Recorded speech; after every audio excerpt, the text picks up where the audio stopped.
My introduction to telenovelas was through a Venezuelan show called Mi Gorda Bella, My Sweet Fat Valentina, which aired on a Ghanaian TV channel called TV3 in the mid 2000s.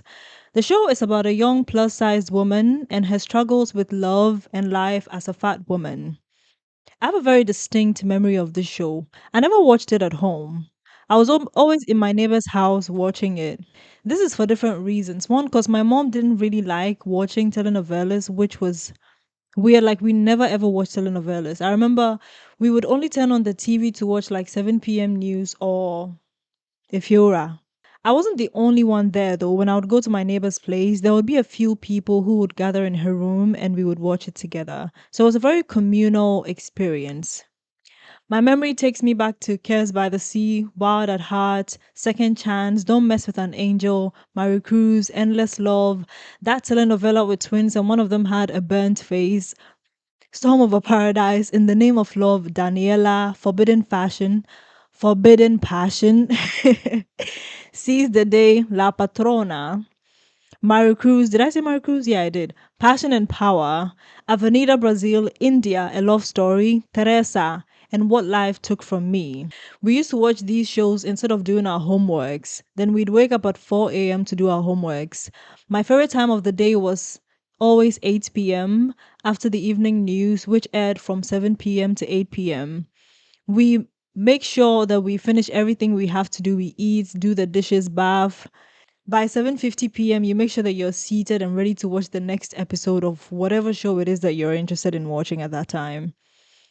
We also had the silent code where I don't care if you're my mom, you cannot send me while I am watching my telenovela. This is in part because when you send me at that time, I won't go. But also, almost everyone is watching the telenovela. So hardly anyone will even send you, or at least like they'll wait for the short commercial break, because the commercial breaks they would say, oh, let's go for a short commercial break, but it will take like 30 minutes. Telenovelas were so popular and so prevalent in Ghanaian TV stations that it felt like at any point in time during the day, you could turn on the TV and you would find a station that's airing a telenovela. Sometimes some people would air at 6 p.m. No, not 6 p.m., 6 a.m., 10 a.m., 1 p.m., 3 p.m., 5 p.m., 8 p.m., 10 p.m. People are still airing telenovelas. And so if maybe Viasat One is not showing a telenovela like around, I don't know, 5 p.m., you can tune into UTV or TV Africa to watch their 5 p.m. shows.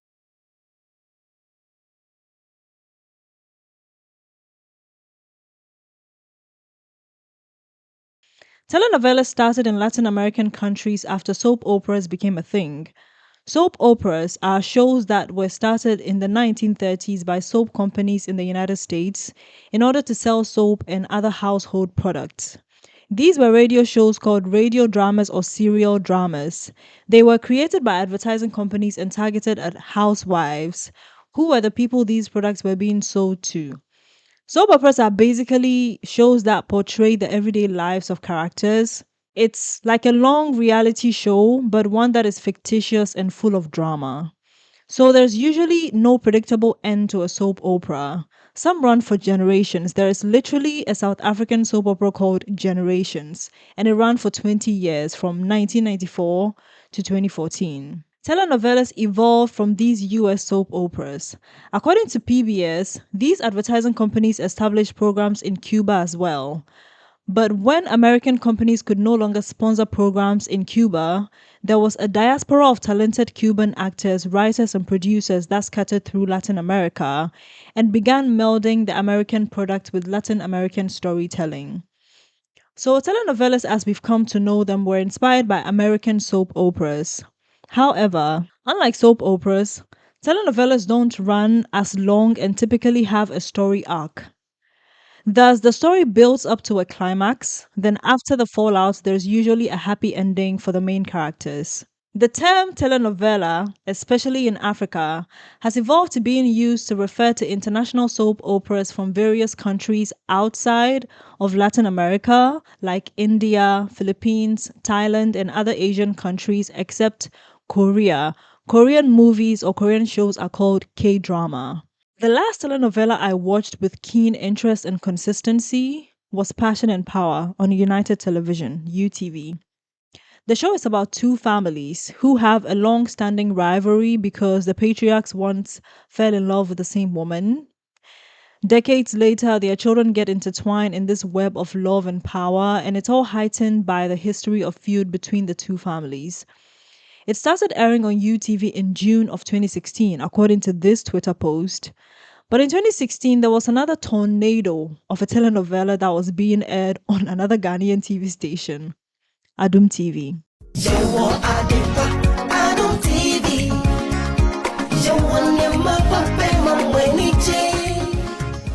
Kumkum Bhagya was the first ever Twi-novela show in Ghana. A Twi-novela is a show in another language, typically a telenovela or an Indian TV series that is dubbed in the local Ghanaian language, Twi. The term Twi-novela started being used for Twi-dubbed international shows in foreign languages, and in this case, it did not have to be a traditional telenovela. Colloquially, the term is used for all non-Western TV shows that are not Korean or like Western or like American or British. There was a show on Adom TV called The Twi-novela Chat Room, hosted by Efia Pinaman. It was basically an after show discussion of the show. I think it's where the term came from, but maybe it could have also been a term that developed from the pop culture surrounding or the conversations happening around these telenovelas. I remember when I realized that Twi-novelas had become a thing in Ghana here, I was so happy because growing up and watching English dubbed telenovelas, it was so difficult because I used to watch it with like my aunties or like older women in the family who they don't speak English or they don't understand English. And so you have to take like 5 minutes out of every 10 minutes to explain to them what Alejandro said. And so you're like sitting there and you're watching the show. You have to take 2 minutes and explain, oh, Montserrat did this, Alejandro did that. Then you go back to watching the show. It was so annoying. So when Twi-novelas became a thing, I felt this sense of relief. Kumkum Bhagya started airing on Z World on 15th April 2014. A year later, in November of 2015, it started airing in Ghana on Adom TV. Kumkum Bhagya, a phrase which translates into English as Vermilion in My Fate, is the name of one of, if not the biggest TV series that has ever aired on Ghanaian television, and I mean that like local and foreign included. It is an Indian TV show written by producer and director Ekta Kapoor and was released under the production company Balaji Telefilms. It started airing on Z World, an Indian TV station dedicated to Indian movies, series, and reality shows. According to the writer of Kumkum Bhagya, the show was inspired by the movie Sense and Sensibility, a film about two sisters who have to marry in order to escape poverty. Ekta Kapoor said this about the show. I enjoyed watching Sense and Sensibility, so when I thought of making a Hindi TV show on it, I tore my own script at least 5 times. Then I changed the writers of the show about 4 times. I made them rewrite the show about 4 to 5 times. End quote. And that's until she finally got the Kumkum Bhagya script. So Kumkum Bhagya is about Pragya Aurora, a humble teacher. There she is. And a rock star, Abhishek Mehra. Sala Aurora runs a marriage hall and lives with the hope of seeing her 2 daughters happily married. Sala is the mother of Pragya. Pragya, the elder daughter of Sala, is practical, hardworking, and teaches at a college. Bulbul, the younger daughter, is outgoing and has her head in the clouds. She's wild. The show follows the lives of the 2 sisters and their hopes, dreams, and aspirations. Salah has always had her head in the clouds. She also has a job, but she hates her boss, who is Purab. At the beginning of the show, there develops a love triangle between Suresh, Bulbul, and Pragya. Pragya falls for Suresh, and he falls for Bulbul. Pragya and Suresh get engaged, but this engagement is cancelled. Then enters Abi, who is Purab's friend and is also a rock star. Bulbul and Purab hated each other in the past, but their lives take such turns that both of them fall in love with each other. Purab, however, is already engaged to Aliyah. Aliyah is Abi's sister. 20 years later, Abi and Pragya have now been separated for 2 decades since Pragya gave birth to twin daughters. Abi took one, whilst Pragya took the other. The twins' names are Praki and Ria. Praki, the elder twin, is a double copy of her mother, Pragya. She's beautiful, simple, and kind hearted, whilst the other twin, Ria, who was raised by Abi, has turned exactly like her evil aunt, Aliyah. Keep in mind that Aliyah is a very evil woman. She's essentially the antagonist, she's the villain of the show. She and Tanu, who is a model who used to be engaged to Abi, but Abi left Tanu for Pragya. I think it was an arranged marriage. And so Tanu hates Pragya. And basically, what happens is Pragya is brought to Abi's family house, and Tanu lives there. Apparently, because it's customary sometimes for your sidekick or your concubine or your girlfriend to be in the same house as your wife. And so she lives there. She's friends with Aliyah. Aliyah doesn't like Pragya, who is now Abi's wife and therefore her sister-in-law. Essentially, the whole show is Aliyah and Tanu instigating and conniving to just separate Pragya and Abi. That was exhausting. There is this parallel, like a similarity between the story of Pragya and her sister Bulbul and Pragya's twin daughters Ria and Praki. They essentially end up falling in love with the same guy. And this is like another problem that I have with Kumkum Bhagya in particular. I understand being a soap opera and going on for generations and generations, but like at some point you might want to switch up the story, right? Why is it that the next generation of the show is following the same plot line as the one before? The first time I heard of Kumkum Bhagya was from my friends in high school. They were so excited about the show and encouraged me to go and watch it. So I did. And let me just say that I was not excited about what I saw because what the hell?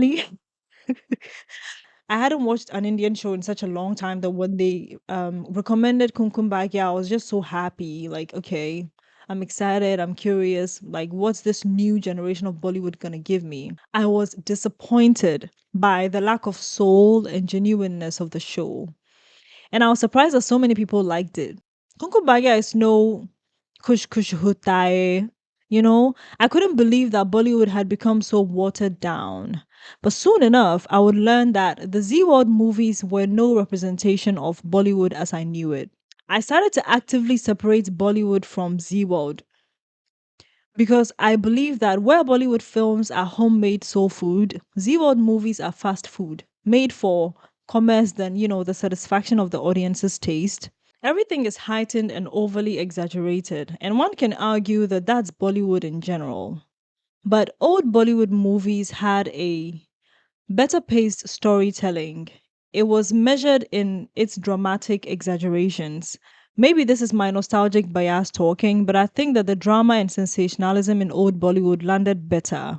I went to search for what other people thought about this argument that I'm making so that I wouldn't think that I'm in my head about it. The argument is that old Bollywood is better than the recent ones we've had in, like, say, the last 10 years. On Quora, one user named Sri Ram blamed it on the lack of good script writing. They said, and I quote, in one single word, the answer is script. The 70s and 80s were blessed with beautiful scripts from Javed Akhtar. End quote. Javed Akhtar is an Indian screenwriter, poet, and lyricist, and is, I guess, a sort of legend in Hindu cinema. He's won 5 National Film Awards, and he has probably the most impressive portfolio I've seen of any person in film. This man was behind the screenwriting in films such as 1975 Sholay, 1973 Zanjeer, featuring the iconic Amitabh Bachchan, aka Jiwal, Dawn of 2006, Dunia of 1984, and even Dawn of 2011. So this man has like a portfolio in film that spans maybe 50 years, and it's pretty incredible. Sriram continues. Now, there are very few writers who can come up with a script that can hold an audience captive for 150 minutes non-stop. Another reason is that in the current day and time where no one has patience for anything, it's difficult to imagine people spending days, weeks, or even months to come up with quality movies. Everyone wants to wind this up quickly and move on. I used to come out of watching a Bollywood movie and feel like my entire life had been transformed. But when I watched Kumkum Bhagya and other shows like it, I used to just get hypertension. I don't mean to come off condescending. I understand that there are people who felt truly impacted by the show. But even in my personal life, there were people who were avid watchers that started to get tired of how dragged out the show became. I understand that it's drama, it's fiction. But at what point does it become too dramatic or fictionalized that it starts to feel far too removed from reality? Because even though it's not real, it should be realistic. It tended to feel like an exploitation of a sentiment or situation just to get the most reaction out of the audience. In Z World movies, things happen so quickly, and the build up tends to be either too quick or too dragged out. For example, there was a scene where Pragya had been kidnapped, and Abi, her husband, was going to rescue her. But it took like 2 episodes for Abi to move from his car to the door. And I'm exaggerating here, but it really like took a long time. Like it took maybe a span of 2 episodes for like that entire scene to play out. It was so annoying. And I get it, we don't have to be quick about it. But some of the slow ways in which, like the way they drag out certain things, sometimes even applying slow motion to someone drinking water, even when it doesn't really have any meaning within the context of the scene, they'll still drag it out. My brother used to joke about how Kumkum Bhagya was so annoying because when one thing happens, they'll show everybody's face before they continue. Oh boy. In contrast or in comparison, there was a show called Shri on TV3. And Shri is about two lovers who are married, but they had this, or the man him in particular, I think his name was Raj. He had this woman that was obsessed with him, but that woman was like a witch or a ghost. Her name was Kengana, and she never showed her face throughout that whole show until the very end. But the suspense, I remember, it didn't feel too dragged out, but maybe because I was too young to appreciate it. But it never really felt like they were like over relying on like the suspense of Kengana's anonymity in order to sell the show. The show was captivating because of different storylines within the show, not just because Kengana is, you know, anonymous and nobody can see her face, even though that was really the main thing that was keeping us hooked. But when I compare Kumkum Bhagya to Shri, for example, it just never felt too dragged out. At this point, Kumkum Bhagya has 3,000 plus episodes, and Shri is over. It's been 10 years of Kumkum Bhagya. 10 years. And they're still showing it.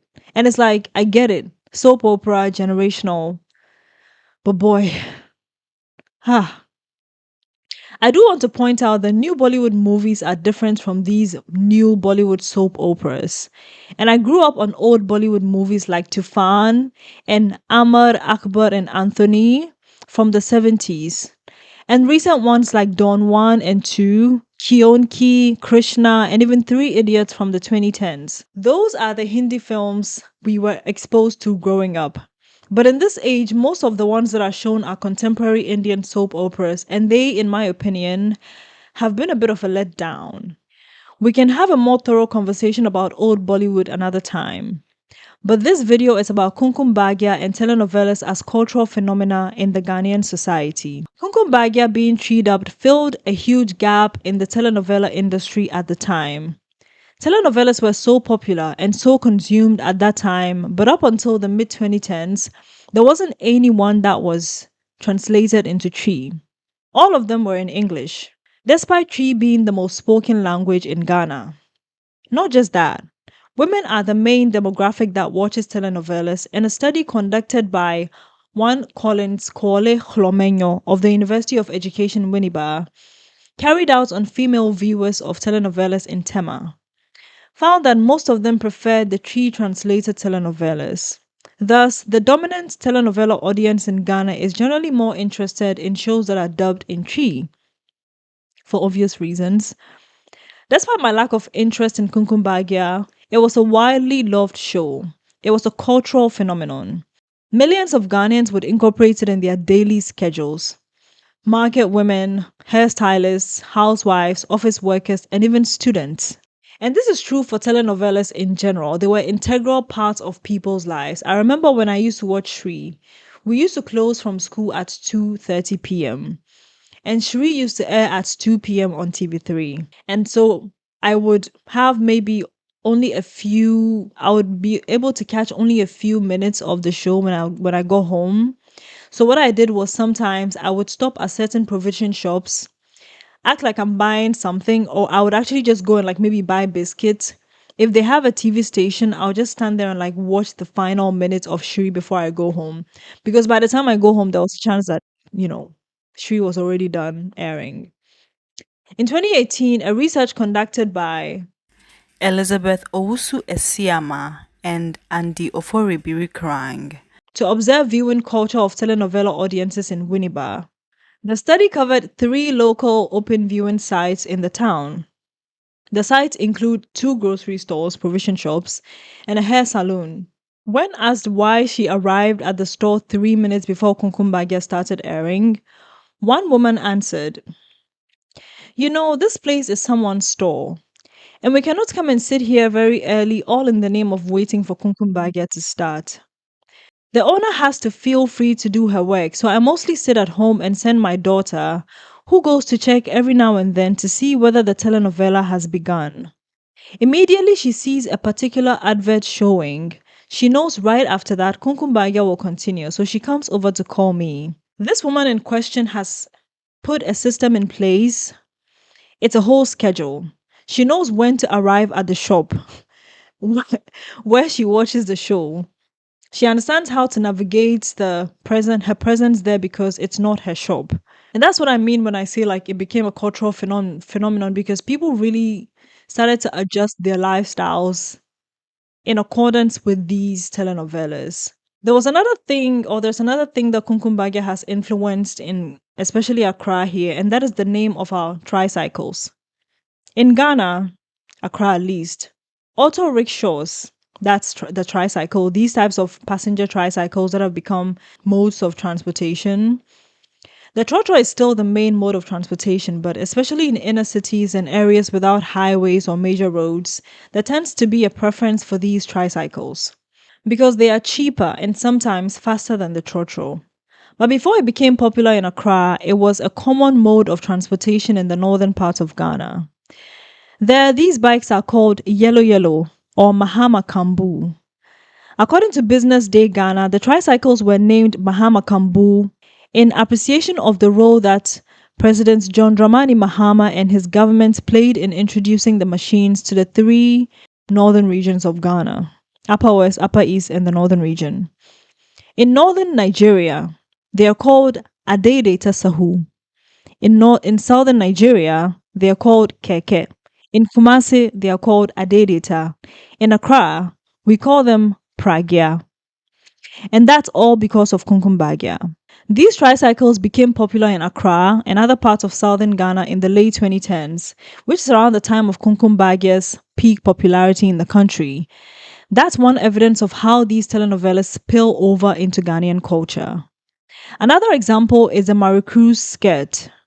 Maricruz is a telenovela that aired on UTV in the mid-2010s, and the main character, Maricruz, she used to wear these skirts that were long in the back and short in the front. It became a fashion trend in Ghana, or at least in Kumasi where I was living at that time. I would be walking through KJT and just be hearing someone say, Maricruz, 10 cities, 5 cities. This brings me to my point about how telenovela fashion influences audiences' taste in fashion. Me in particular, I learned how to walk in high heels watching Montserrat of What Life Took From Me walk in those high heels. Like she walks in them like she invented high heels. In the research paper I referenced earlier, Hlomenyo found that fashion was a feature in telenovelas that attracted female audiences especially. Quote, entertainment, relationship, home management, and fashion were the 4 top reasons for watching telenovelas of their choice. Commercialization of these TV shows. Telenovelas became so popular that at any point during the day, like I said before, you could tune into one or two of the main TV channels in Ghana and they'd be airing a telenovela show. In true telenovela or soap opera fashion, the shows had so many sponsorships. So many.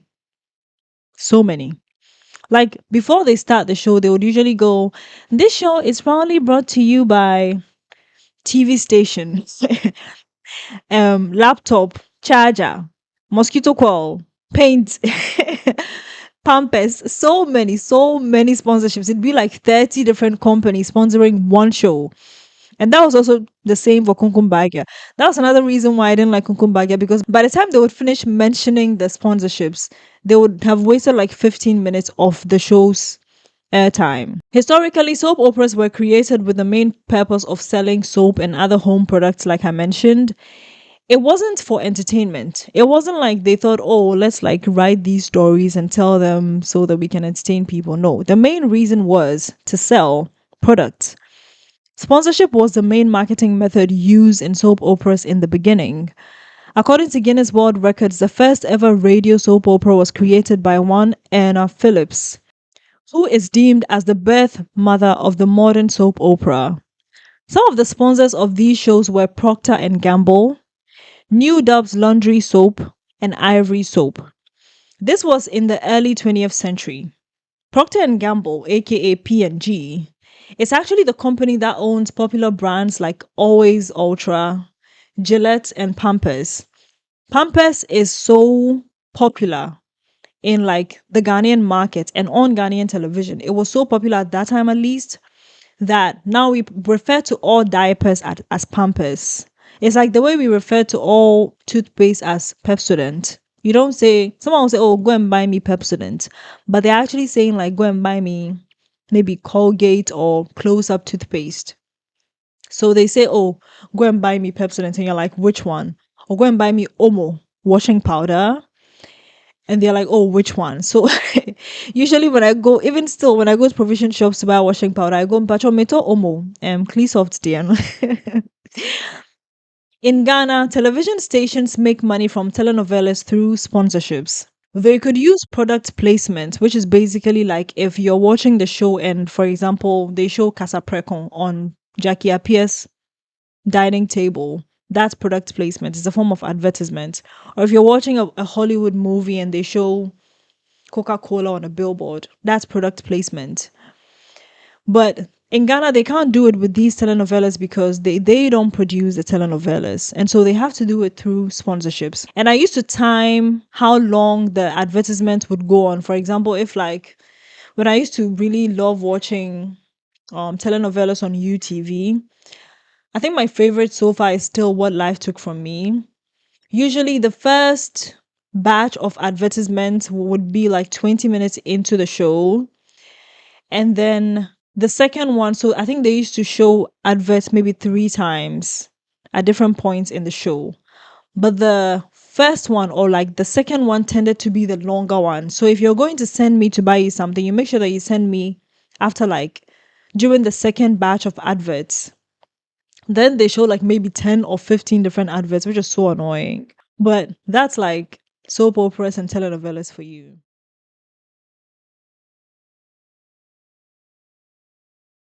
Now, telenovelas are loved throughout Ghana. However, or should I say, because of how loved they are, there were people who hated them. Like, there were people who hated these telenovelas so much that people used to like, there was whole demonstrations about telenovelas in Ghana. Prominent figures in the country were calling for an end to telenovelas because they used to just get on their nerves. Former First Deputy Speaker of Parliament, Joseph Osoi Owusu, lamented, Kumkum Bhagya, and there's some new ones. I find them very offensive. So I go straight to stay in my bedroom. I don't want anything to do with those things. And it is growing. What happened to our series like By the Fireside, Gullywood, Kumawood? What happened to them? Another Speaker of Parliament, and it's interesting that not just one but two Speakers of Parliament have complained about telenovelas in Ghana. Mike Okwe, he once said, I beg our actors and scriptwriters to come out with Ghanaian films. I get sick anytime I hear tree words come or Ga words pushed through some European or Asian lips. The practice should be stopped if we should develop as a people. These are the things that make or unmake a nation.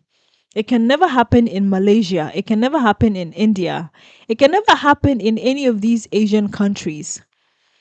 I find it that a politician or like a government official was saying that telenovelas make or unmake a nation. You would think that it would be corruption that would make unmake a nation, not telenovelas. So it's like, I don't know. There was an extent to which I felt like the telenovela hatred was exaggerated. Like I just didn't think it was that bad. Yeah, like it it's annoying to watch like some Indian person speaking Tree and they're not even doing it well. The translations used to be so bad, especially on Adom TV. Now, Adom TV was the first TV station to translate these telenovelas into Tree. But I don't think it was the first channel to do it that well. I think UTV did it better.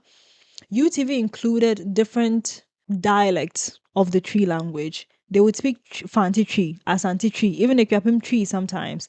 And it was nice. And they didn't do it in such a way that, because sometimes on Adum TV, they would, for example, Aliyah is saying something and she's like, Tanu, this Pragya girl, mempenasem kra. Mempenasem. And it's like a mixture of Tree and English. So the question really was like, are you actually translating it into Tree or English? Like if you're doing a Tree, make it be at least like 90% Tree. But I feel like Kumkum Bhagya sometimes felt like 45, 55% Tree English. But when UTV started to translate their telenovelas into Tree, they started with a show called Simply Maria. I was going to say Maria Menko. And they did it really well because for the first time I found myself hooked. I felt like I was like, wait, they're actually speaking pure Tree here. Like, fine, they'll say a few English words here and there, but they're speaking really like almost 100% Tree. And I really appreciated that.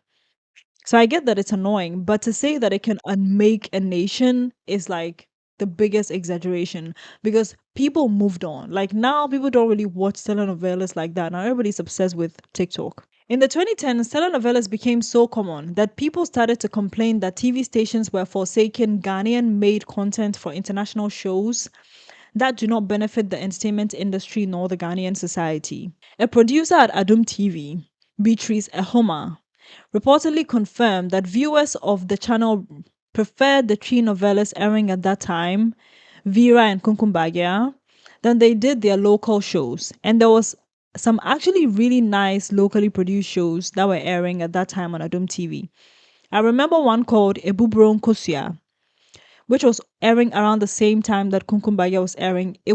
I think it was the same number of days, and Ebu Broncosia aired at 2 p.m., Vera aired at 4 p.m., and Kumkum Bhagya at like 7 p.m. or so.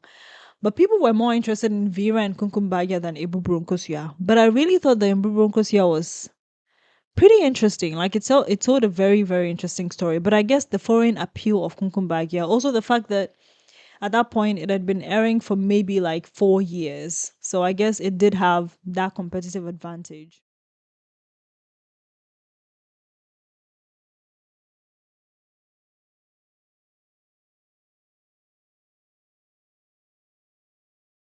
From panelist shows to news reports to articles, many people were expressing concerns that telenovelas were not beneficial to Ghana's society in the long run. In a 2013 article published on myjoyonline.com titled, What is Special About Telenovelas? The author, who is unidentified, writes, For the many critics in Ghana, entertainment content is gradually becoming an issue of national concern and needs to be seriously addressed. Are parents not at all worried to see their children glued to TV sets watching telenovelas at the expense of schoolwork? Telenovelas are fairy tales, and life certainly is not a fairy tale. End quote. They had an issue with how telenovelas were given priority over local TV shows, which they described as wholesome, and as shows that molded our childhood right through adolescence. Their issue with telenovelas is how simplistic and predictable they were. Quote, it is always a battle of good against evil. A poor girl who is looked down upon ends up falling in love with the rich, or the lead characters find love in the first instance, then break up, and then the rest of the story unfolds with them getting back together with the odds weighing against them. That has been the recurrent pattern. So I ask, what really is special about telenovelas? Is one story really different from the other? I get it. I get it. Telenovelas started to, I think that's why I personally grew out of it, and a lot of people did. It just started to feel almost black and white. It was simplistic. The story was, didn't really like, it wasn't complex. It didn't really reflect the nuance of like real life. You would have, it was always okay, there's this like angel who like, she does nothing wrong, even though she has flaws. She's overall such a great person. She's so good. And then there's this evil person that like all they are doing is just bad things, bad things. They're doing everything they can to destroy the life of the saint who is like the protagonist, and then the antagonist is the person doing all of this shit to the other person. It was pretty annoying. It was exhausting. Like at some point when you grow up, you realize that life is not like that. It's not a fairy tale. And so you grow out of content like this, and you want content that reflects your understanding of life now, your view of life now. And telenovelas really just don't offer that after a certain point in a person's life. Now, I will say that there was one telenovela that, in hindsight, was incredible and really deviated from the normal, pattern of good, bad, and it was Teresa. In Teresa is the main character, but she's also the villain. She's the villain of herself and the villain of the people around her. I don't want to spoil it, but essentially she's like an anti-hero. Teresa grew up poor. I'm spoiling it. And she's doing anything that she can to get out of like the poverty that she grew up in. So she marries a rich man. She becomes greedy. In the end, what happens is she gives away all of the money that she earns, and she ends up a very, very sad person. And this is all within the one main character of the show. Instead of, oh, it's Maria and she's a good person, and then there's Carlota, or I guess Paloma is a great innocent girl, and there's Carlota killing people and, doing everything she can to destroy Paloma's life. That's in the show In the Name of Love, which aired on Viasat.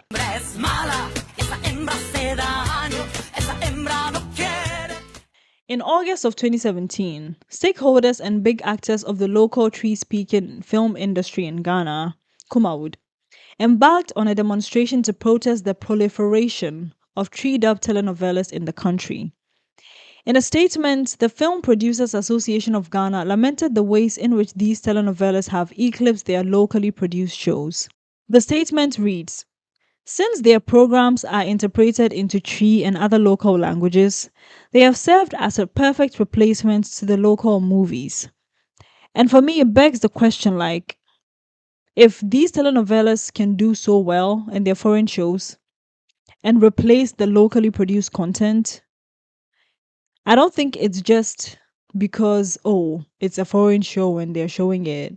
It's because people are interested in it, probably because maybe your content is not as good.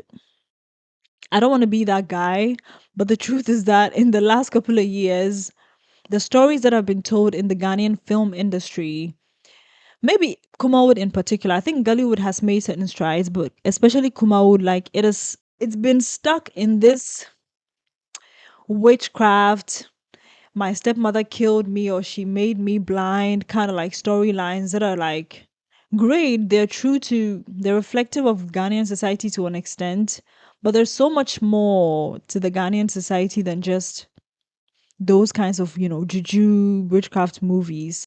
Anyways, on 16th November 2017,